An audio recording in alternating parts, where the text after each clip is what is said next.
전혀 생각이 달라질 수도 있어요. 이 베들레헴은 예수님께서 나신 곳 아니겠습니까? 이 베들레헴이 뭔지 아세요? 베들레헴. 살찐 사람들은 뭐라고 얘기합니까? 베둘레이잖아요. 베둘레. 베둘레헴이 많다고 베둘레헴 이렇게 또 얘기해요. 그 농담식으로. 근데 베들레헴이 무슨 뜻입니까? 베들레헴. 베들레헴. 히브리어로 베이트라는 말이요. 집이에요. 집. 베이트가 집이고 레헴이 떡이에요. 떡.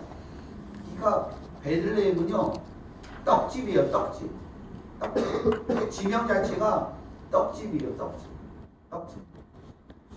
이 베들레헴은요. 뭐 웬만하면 우리가 알죠. 뭐 교회 성극이나 또 여러 가지 또 찬송이나 이런 곳에 나와 있잖아요. 그러나 실질적으로는요. 아주 작은 시골 마을이에요. 아주 작은 시골 마을. 그런데 하나님께서 이렇게 작은 마을을 선택하셨어요. 그의 사랑하는 아들 예수, 존귀하고 위대한 메시아의 출생지로 이 베들레헴을 선택하신 거예요. 왜 하나님께서 베들레헴을 선택하셨겠습니까? 왜 다른 도시가 아니었을까요? 첫 번째로는요. 메시아가 다윗의 자손이어야 했고 그 다윗도 베들레헴 출신이었기 때문에 그렇습니다.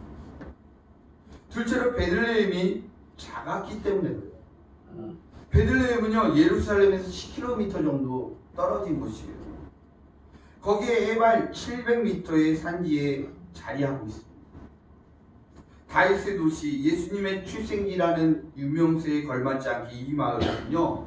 지금 예전에도 그랬지만 지금도 사실은 작고 낙후되어 있는 도시예요. 이스라엘에 가보면요. 마음껏 갈 수가 없어요. 테러 발생 지역들이 여러 곳 있기 때문에 위험해서 마음대로 갈 수가 없습니다. 차도 마음대로 탈 수가 없어요. 실질적으로 폭탄이 언제 터질지 모르기 때문에 그렇습니다. 지금도 이곳은요. 유대인들의 출입을 통제하는 지역이에요. 분쟁 지역입니다. 그러나 하나님께서는 왜 이 주목하지 않는 도시를 택하셨겠습니까?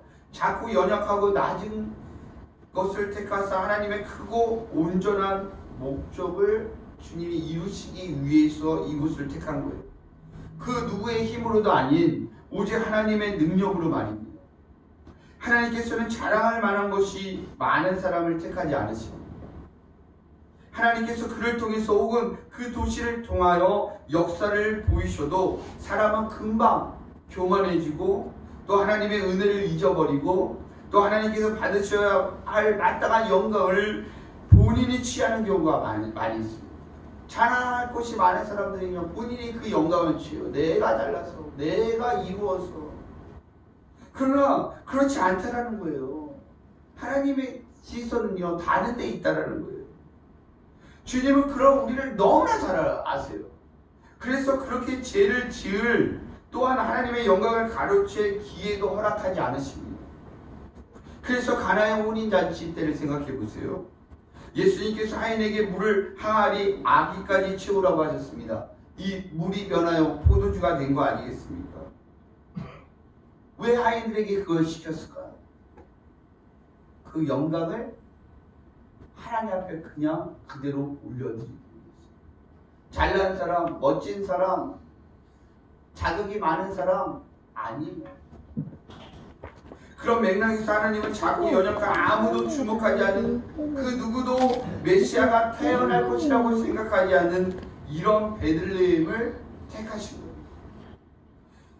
고린도전서 1장 20절 29절에 이렇게 말씀하고 있습니다. 그러나 하나님께서 세상에 미련한 것들을 택하사 지혜 있는 자들을 부끄럽게 하려 하시고 세상에 약한 것들을 택하사 강한 것들을 부끄럽게 하려 하시며 하나님께서 세상에 천한 것들과 멸시받는 것들과 없는 것들을 택하사 있는 것들을 폐하려 하시나니 이는 아무 육체에도 하나님 앞에서 자랑하지 못하게 하려 하십니다.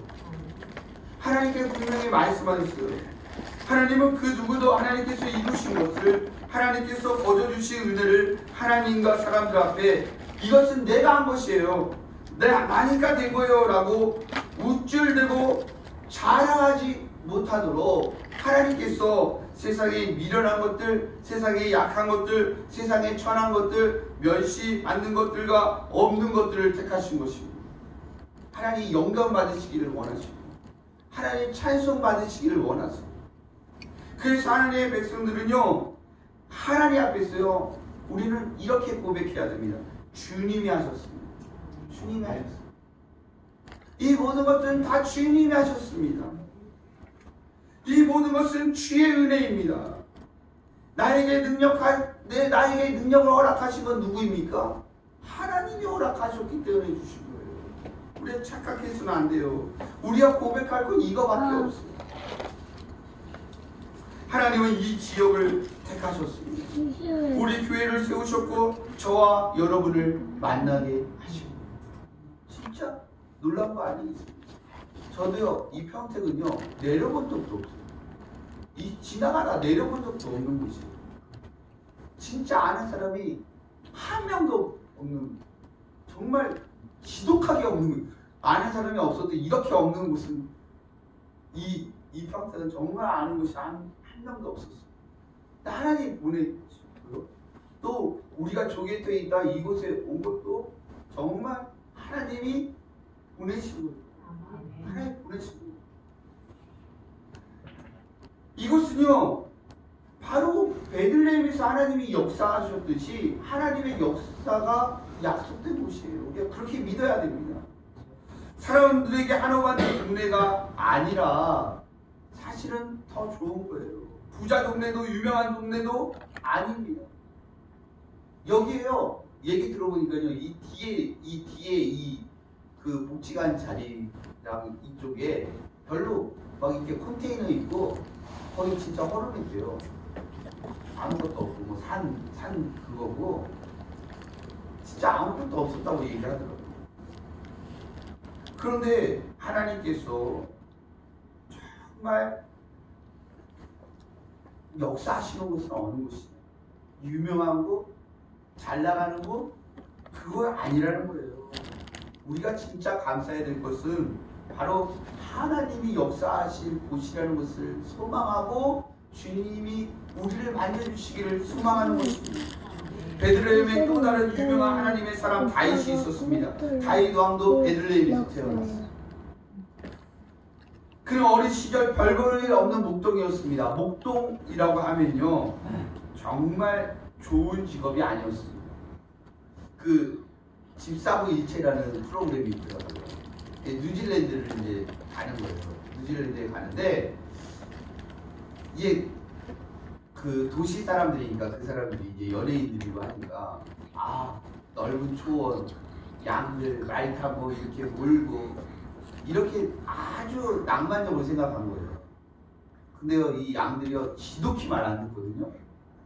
그 양 거기 가는데 말이 그 가는 게 아니라 사람들이 그걸 이렇게 몰아갖고 가야 되는데 정신이 없는 거예요. 뛰다가 막 거의 막 곡소리 나오더라고요. 너무너무 힘들어갖고 그거를 이렇게 인도하고 하는 것이 보통 일이 아닌 거예요. 보통 일이 아닌 거예요. 그렇습니다. 이 목동의 일이 무슨 목동님 정말 사람들이 인사하면서 존경하는 그런 직업입니까? 아니잖아요. 너무너무 허들의 일이에요. 그렇기 때문에 이 목동 일은요, 2세, 그러니까 다윗의 아버지도요, 막내 아들, 8번째 아들이 이 다윗에게만 시켰지 그 위에 형들은 시키지도 않았어요. 사무엘이 다윗 왕을 찾기 위해 베들레헴을 방문했습니다. 이새의 집에 간 것이죠. 이새의 집을 내 아들들을 보고자 했을 때 이새는 다윗을 부르지 않았습니다. 부르지 않았어요. 왜? 목동 일을 하면 얼마나 그거 하겠습니까? 이 더럽잖아요. 애당초 가능성이 없다고 생각했어요. 아버지는요, 아예 애당초 부르지도 않았어요.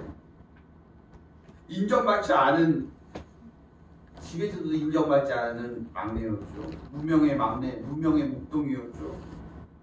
심지어는요, 별 볼 일 없는 베들레헴 출신이었어요. 그러나 하나님은 달랐어요. 하나님은 무명의 베들레헴 출신의 다윗을 주목하셨고 다윗을 향한 꿈을 꾸고 계셨다고 해요. 우리 하나님의 시선과 인간의 시선은 달라요. 하나님은요, 가장 약하고 약한 그곳에서 역사하시고 하나님 일하세요. 왜? 하나님의 영광을 받으시기 위해서. 그렇기 때문에 하나님의 기준과 사람의 기준은 완전히 달랐습니다. 하나님께서는 그분의 계획과 마음을 사무엘에게 알려주셨어요. 사무엘상 16절 7절에 여호와께서 사무엘에게 이르시되 그의 용모와 키를 보지 말라. 내가 이미 그를 어렸노라. 내가 보는 것은 사람과 같지 아니하니 사람은 외모를 보거니와 나 여호와는 중심을 보시느니라 하시더라.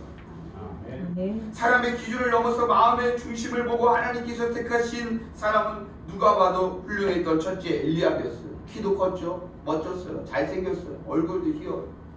누가 봐도 멋지게 생겼어요. 그러나 주님은 그의 용모와 키를 보지 말라고 얘기해요.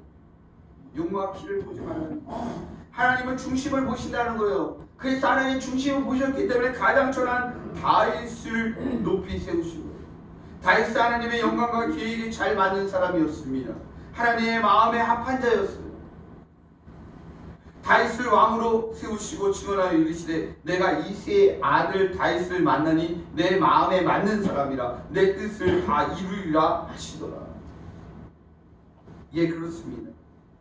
우리가 소망해야 될 것은 무엇인가요? 우리가 정말 바라야 될 것은 무엇인가요? 그것은 하나님 마음에 맞는 사람이 돼요. 하나님 마음에 맞는 사람.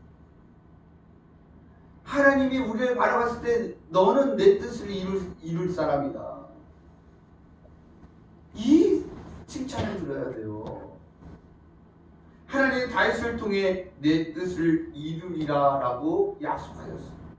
아무도 주목하지 않았던 마을 베들레헴에서 아무도 주목하지 않은 소년 다윗이 하나님의 약속을 받았습니다. 그 영어 강사 중에요, 그 여자 강사가 한 명 있는데요, 굉장히 밝고요, 진짜 영어도 너무너무 잘해요. 너무너무 잘해요. 저도 진짜 외국에서 살다 온 줄 알았어요. 근데요, 집안이 쫄딱 망해갖고요, 집도 없어서 막 컨테이너에 살고 막 쪽방에 살고, 어렸을 때부터 아르바이트라는 거 안 할 수가 없는 처지였고,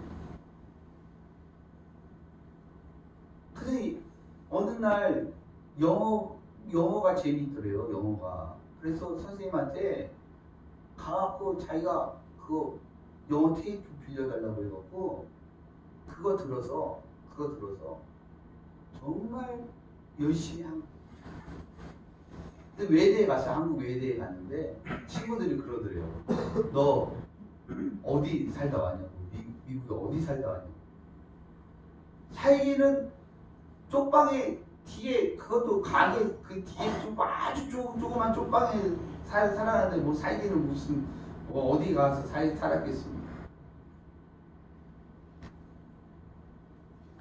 단 영어에 대한 절박함을 가지고 그 테이프에 들려오는 그 소리를 따라한 것 뿐이에요.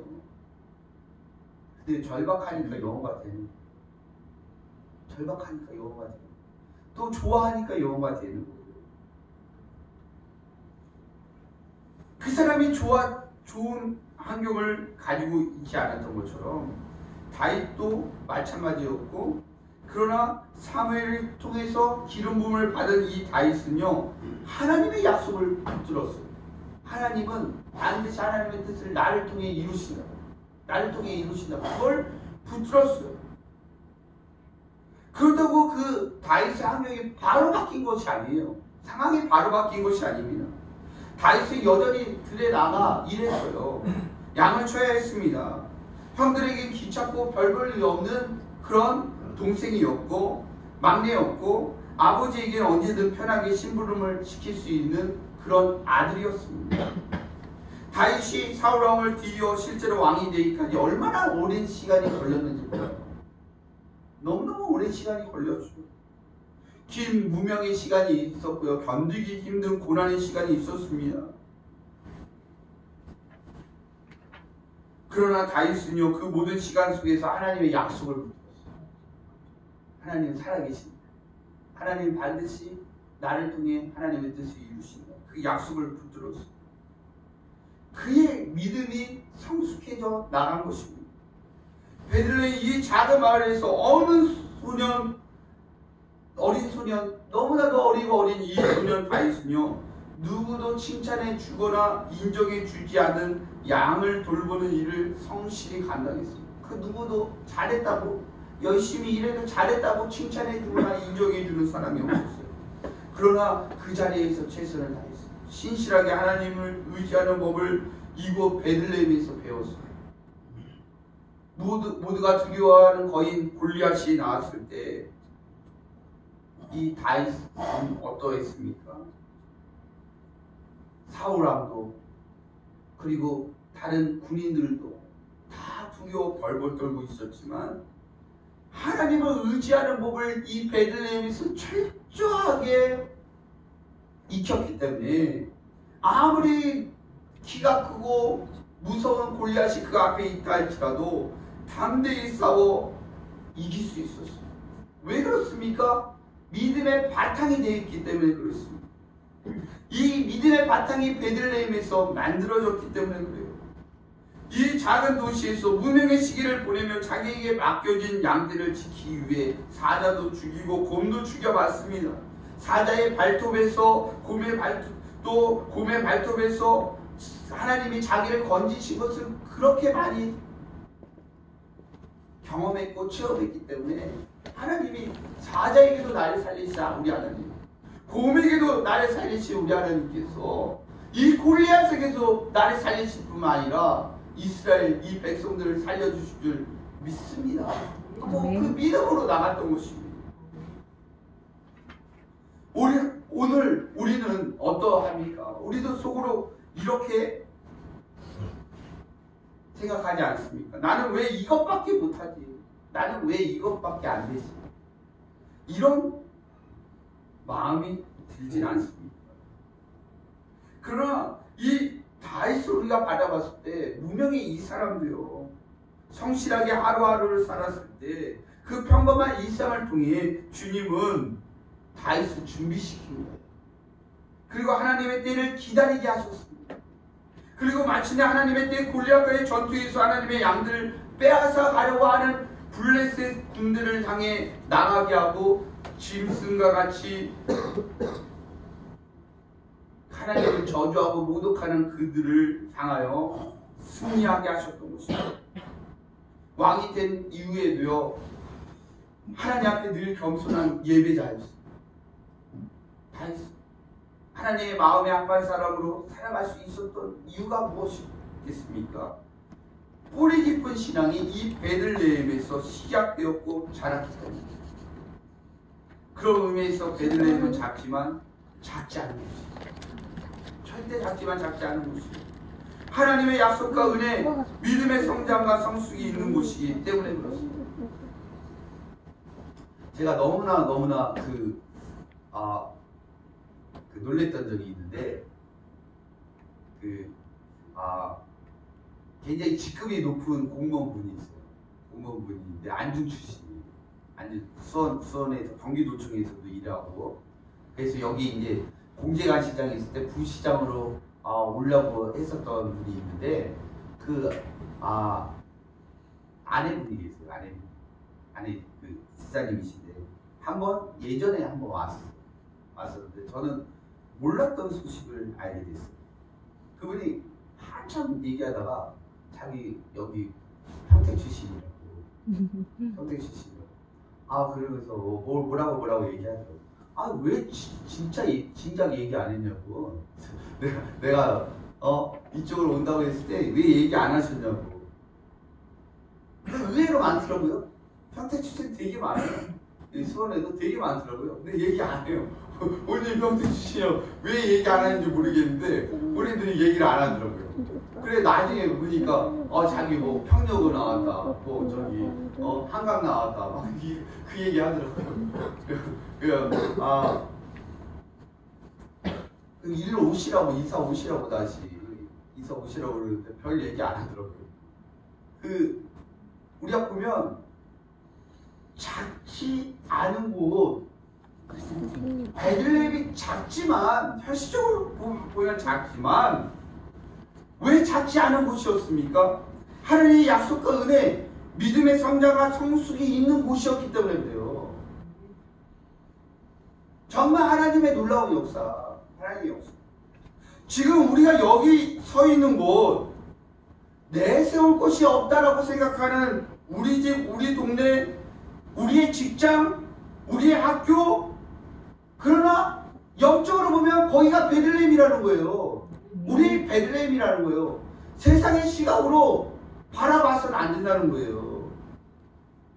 우리가 생각했을 때 언제쯤 독립해서 이 집을 떠나지, 언제 돈 모으고 빚 갚아서 이 동네를 떠나나, 언제 졸업하지, 언제쯤이면 더 나은 직장으로 이직할 수 있을까, 이런 고민을 하고 있다면 우리가 바꿔야 될 시선은 무엇입니까? 모든 염려를 내려놓고 하나님의 때를 기다려야 돼요.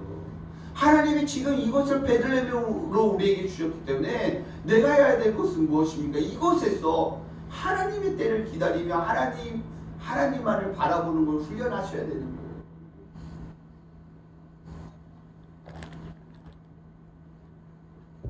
우리가 여기를 영적인 베들레헴, 우리 이 평택을 영적인 베들레헴으로 여겨야 돼요. 이 베들레헴으로 여기면 하나님 만지시고 빚으시기 원하시는 하나님의 약속을 붙들고 나가면요, 하나님 이곳을 완전히 바꿔주시고 희한하게 역사하시고, 오랜만에 이곳을, 이 평택 이 지역을 온 사람들은 다 놀래요. 이렇게 바뀌는 거예요. 근데 사시는 분들도 다 놀라시잖아요. 없었잖아요. 저기 다 밭이었다면서요.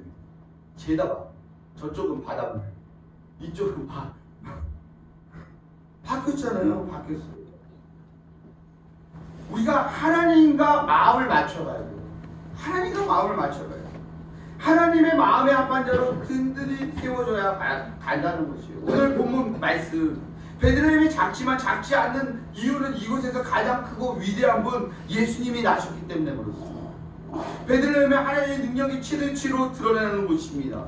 그래서 오늘 본문 미가서 5장 2절의 약속이 우리 주 예수 그리스도를 통하여 우리에게 성취되었습니다. 우리가 너무도 잘 아는 스토리 아니겠습니까? 하나님의 아들 창조주 예수 그리스도가 작은 갓난 아기의 모습으로 작디 작은 마을 베들레헴에서 태어났어요. 그것도 진짜 날 곳이 없었어요. 말 구육하는 말 구육. 우리가 살고 있는 이 남부 지역은요, 애들 보니까요, 거의 80%에서 90%는 성세병원에서 태어났던데요. 거의 대부분이 성세병원 출신이 많더라고요. 그런데요, 예수님은요, 그 병원 그런 것도 없어요. 완전히 사람 집도 아니고 말구에서 태어나신. 그것도 베들레헴에 아주 누추한 시골이죠. 하늘 보좌를 버리고 친히 육신을 입고 이 땅에 오신 거예요. 머리 누일 곳도 없었어. 예수님이 머리 누일 곳도 없었고 후위에 누이셨습니다. 예수님의 삶은 어땠습니까? 전능자의 모습을 버리셨죠. 종의 형체를 가지셨습니다. 엎드려 경배함을 받으시고 섬김을 받아야 할 그분이요, 오히려요 제자들의 발을 씻겼습니다. 나는 섬김을 받으려 한 것이 아니라 섬기러 왔다라고 이야기하시면서, 그리고요 자기를 낮추시고 죽기까지 순종하셨어요. 낮아지셨는데 이렇게 낮아질 수 없을 정도로 낮아지셨어요. 그리고 예수님 십자가에 죽으셨어요. 예수님의 삶과 죽음은요, 인간의 눈에는요 하나의 커다란 실패같이 보입니다. 예수님 왜 이렇게 초라하게 사셨을까? 왜 이렇게 예수님께서는 그렇게 고생을 죽어라 하고 사셨을까? 예수님이 무슨 이 땅에서 호강을 하셨습니까? 어떻게 예수님께서 그토록 가난하게 그렇게 힘들게 사셨습니까? 그러나 우리는 정확히 하나님의 시각으로 바라보면요, 그 반대라는 것을 알게 됩니다. 사람들이 보기에 너무나도 사람들이 보기에 이 어리석은, 너무나도 어리석은 방법이죠, 이 십자가라는 것은. 그러나 이 십자가의 길이야말로 하나님의 능력이 나타나는 것 아니겠습니까? 영원히 죽어 마땅한 우리들을 지옥의 형벌로부터 구원한 하나님의 능력이 나타나는 것이 바로 십자가 아니겠습니까? 복음이 하나님의 능력이에요. 약한 자의 강함이시면요, 없는 자의 풍성이에요. 천한 자의 높음이 되시는 분 오직 예수. 그래서 우리는 예수만이 우리의 소망이에요. 예수님을 바라보면요, 약한 자의 강함이에요. 하나님은 예수 그리스도를 통해서 약하고 약한 사람을 강하게 하시고 변하게 하십니다. 없는 자가 풍성하게 하세요. 천한 자의 높음이 되시는 분 바로 오직 우리 주 예수예요. 그 작은 베들레헴에서 우리 구주가 나셨습니다. 베들레헴에서 온 세상을 구원할 복음이 시작되었어요. 그리고 자격 없는 우리에게까지, 머나먼 이방나라 한국 땅에 살아가는 미천한 우리에게까지 복음의 빛이 비춰졌어요. 연세대학교를 세우는 언더우드 선교사님이 있습니다. 언더우드 선교사님이요, 너무 그 일기장에 한국 사람들이 너무너무 힘들다는 걸 표현했어요. 키도 짝달만한 사람들이 고집은 왜 이렇게 센지, 의심은 왜 이렇게 센지 막 그렇게 써놨어요. 의심이 너무 많아갖고 이 사람들은 그냥 뭐 얘기하면 다 의심하고 고집 세우고 서로 싸우고, 그리고 노력을 왜 이렇게 좋아하는지 막 그 얘기장에 그렇게 써놨어요. 근데 뭐라고 이야기하냐면, 주님, 그러나 이 땅에 소망을 달라. 이 사람들을 경계하는, 지금 아무것도 보이는 게 없다고. 왜 이렇게 사람을 경계하고 그거 하는지, 얼마나 이 서양 사람이 처음에 왔을 때 얼마나 사람들이 그걸 경계를 했겠어요. 근데요, 정말 눈물 날 정도로 소망을 썼어요. 이 땅에 하나님의 복음이, 이 땅의 복음. 근데요, 이게요, 지금 거의 다 이루어졌어요. 언더우드 선교사님이 아무도 안 보이고, 한 명도 예수 그리스도를 알지 못해. 고집도 지독히 세고, 뭐 의심도 그렇게 많은 이 조선의 사람들이, 이 조선의 땅에 하나님의 영광이, 하나님의 복음이 이 땅 이민족 가운데 퍼지게 해달라고 그 소망하고 기도했던 그 기도가 정말 하나님의 역사를 통해서 이루어진 거 아니겠습니까? 아무것도 보이지 않는 그곳에. 그러므로 우리가 서 있는 이곳, 우리가 서 있는 이 땅은 하나님께서 그의 능력을 나타내시기에 가장 적합한 곳입니다. 하나님 왜 우리를 이곳에 살게 하시고 이곳에 왜 우리를 불러주셨겠습니까? 하나님의 능력과 하나님의 찬양이 울려 퍼지게 하기 위해서 이곳에 우리를 불러 오신 거예요. 우리의 가정, 우리의 일터와 학교, 그리고 우리의 직장, 뭐 어떤 곳이든 하나님께서 영광 받으시기에 가장 좋은 곳이다. 그래서 이제 그 복음의 빛 가운데로 나와 오직 예수 능력 의지에서 살아가기를 축복합니다. 정말 그 축복이 임하기를 원해요. 우리에게는 세상 사람들이 부러워할 만한 것이 별로 없습니다. 인물과 지식, 학벌, 재력 뭐 하나 내세울 게 없는 사람이기 때문에 우리는 거꾸로 소망을 갖는 거예요. 소망을 갖는 거예요. 제가 알고 있는 인천에 목사님이 있는데요, 너무너무 힘들다는 거예요. 만나면 너무너무 힘들다는 거예요. 왜냐하면 서울대를 나온 장로님이 계시는데 무슨 말을 못하게 한대요. 말을 못하게. 자기가 알고 있는 게 최고인 거예요. 그게 무슨 소용입니까? 신앙에 그게 무슨 소용이에요? 그건요, 하나님의 영광을 막는 거죠.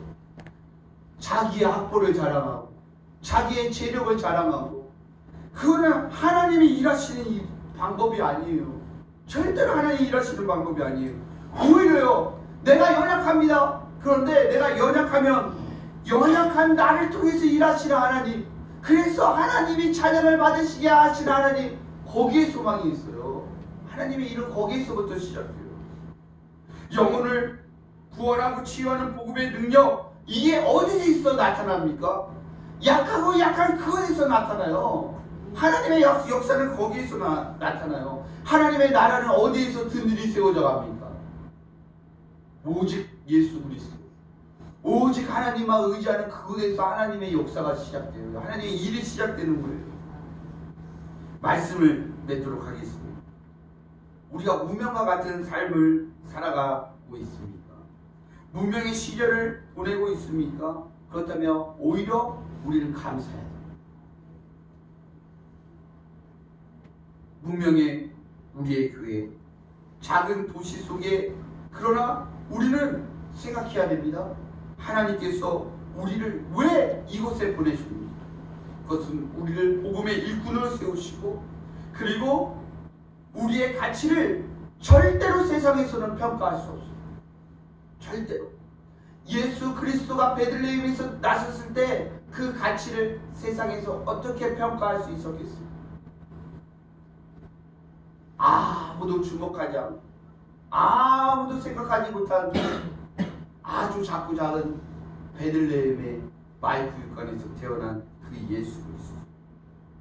우리의 현실 속에서 큰 하나님의 그림이 보이지 않고 힘들고 어렵겠지만, 그러나 우리는요, 그 세상의 시각에 절대로 그 시각을 초점을 맞추는 것이 아니라 오히려 하나님의 큰 그림, 하나님이 일하시고 있다, 하나님은 약하고 약한 그곳에서 일하고 있다, 내 삶의 터전, 우리가 있는 이곳 하나님이 보내신 곳이다, 하나님이 역사하시는 곳이다, 이곳은 영적인 베들레헴이다, 이걸 믿고 의지하며 승리하는 우리 성도님 되시기를 간절히 축원드립니다. 네. 기도하겠습니다. 하나님 감사드립니다. 주님을 의지하기를 원합니다. 주님을 소망하기를 원합니다. 예수의 이름으로 말미암아 하나님 우리가 살고 승리할 수 있도록 주여 인도하여 주시옵소서. 우리가 있는 이곳이 영적인 베들레헴인 줄 믿습니다. 주님, 이곳에서 주님의 역사하심, 주님의 일하심이 강력하게 하나님 작용되고, 그래서 주님께 영광 올려드릴 수 있도록 주여 인도하여 주시옵소서. 예수님의 이름으로 기도하옵나이다. 아멘. 우리 교회 소식을 말씀드리겠습니다. 우리 2020년도가 진짜 별로 남지 않았어요. 정말 별로 남지 않았습니다. 우리가 2020년도를 미리 기도하면서 준비하시길 바라요. 연말이구나 라고 생각하는 것이 아니라 2020년도 하나님 내게 어떤 비전을 주시고 어떤 기도의 제목을 주십니까? 미리 기도하면서 미리 준비하셨으면 좋겠습니다. 우리 성가대 지휘자, 찬양단 인도자 모집합니다. 오늘 말씀을 듣고 그래 나도 할 수 있어 자원하시면 좋겠습니다. 자원하시면